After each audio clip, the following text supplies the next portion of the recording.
Welcome back to Skytech-Lens. As autumn 2025 ends, North America faces a new economic reality. While the US struggles with the fallout of President Trump's trade war, Canada is forging its own path. Rather than follow America into uncertainty, Canada is embracing self-reliance and diversification.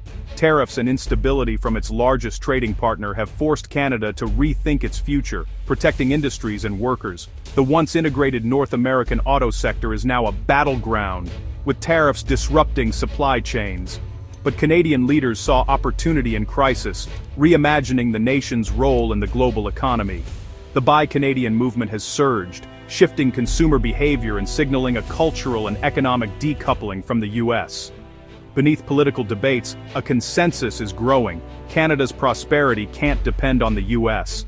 This is the story of Canada's bold pivot, of foresight, adaptation, and renewed national purpose. In 2025, the American auto industry faltered under President Trump's protectionist tariffs. Tariffs as high as 50% on metals and 25% on finished cars were meant to protect US factories, but instead drove up costs and crippled supply chains. Major automakers like GM and Nissan saw production drop by a quarter, delaying new electric vehicle launches and cutting jobs. For Canada, deeply tied to US auto production, the impact was immediate. Thousands of jobs lost, especially in Ontario. The closure of the Stellantis plant in Brampton was a stark warning. Canada's reliance on the US was now a liability. With the USMCA trade agreement under review, Canadian leaders realized waiting out the storm was not an option.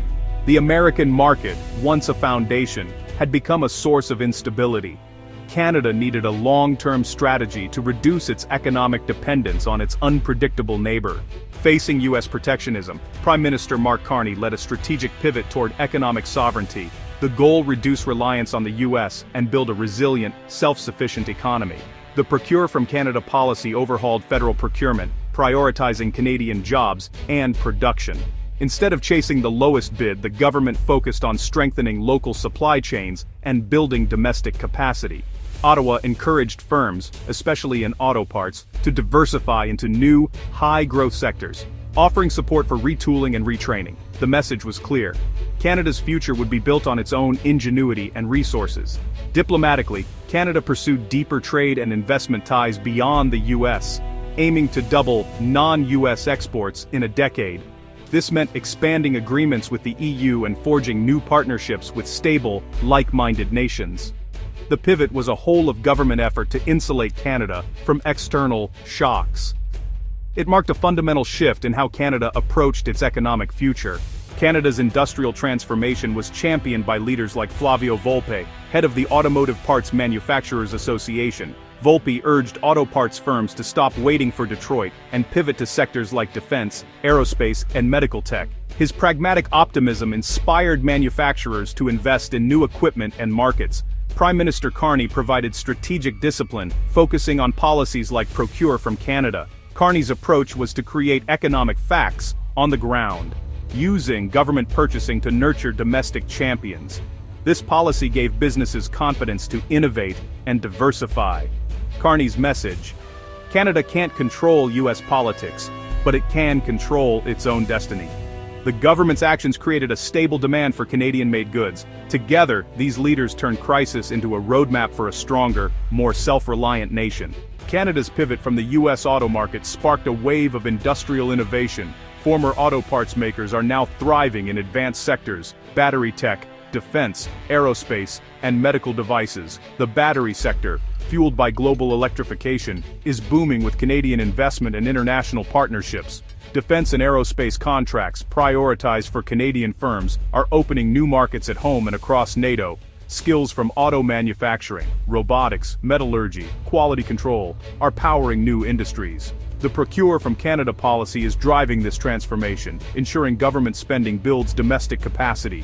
Diversification is creating a more balanced, shock-resistant economy. Canadian firms are now global competitors in high-value sectors. The country is building multiple pillars of strength for the future.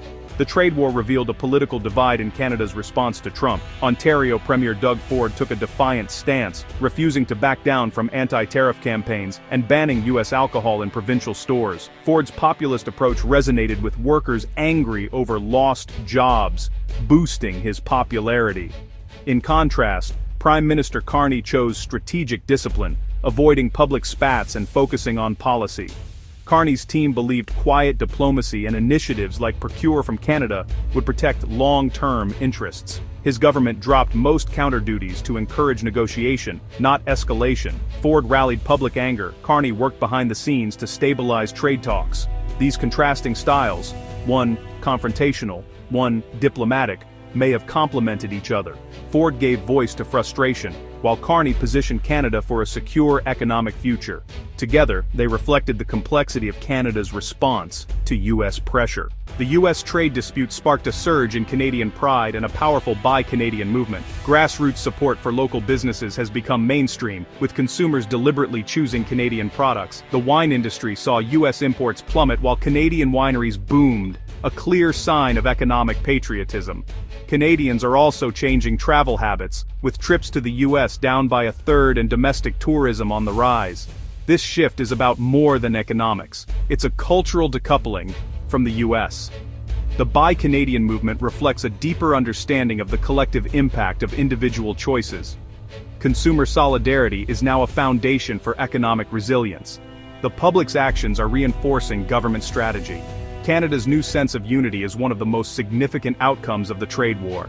To reduce reliance on the U.S., Canada is building new alliances and diversifying partnerships. A strategic partnership with Mexico, signed ahead of the USMCA review, deepens ties in infrastructure, energy, and security. The two countries are building alternative supply chains, less dependent on U.S. territory. Canada's defense procurement now excludes U.S. bids, focusing on German, Norwegian, and South Korean options that guarantee Canadian jobs and technology.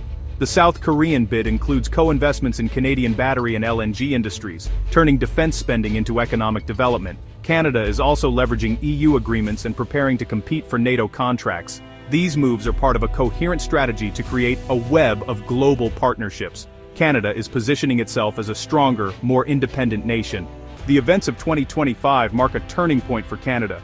Confronted by U.S. trade aggression, Canada chose bold action over retreat. The shift to domestic procurement, industrial diversification, and global alliances is reshaping the nation's future. Government, industry, and the public are aligned in building a resilient, self-sufficient economy. The Buy Canadian movement and new international partnerships are redefining Canadian identity.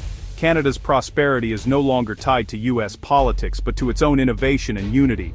The new alliance with Mexico and pivot to Europe and Asia are acts of affirmation, not defiance. With the USMCA review ahead, Canada faces challenges from a position of strength. The bold moves of 2025 lay the foundation for a future built on Canadian skill, ingenuity, and spirit. Thanks for watching. Subscribe the channel for more updates.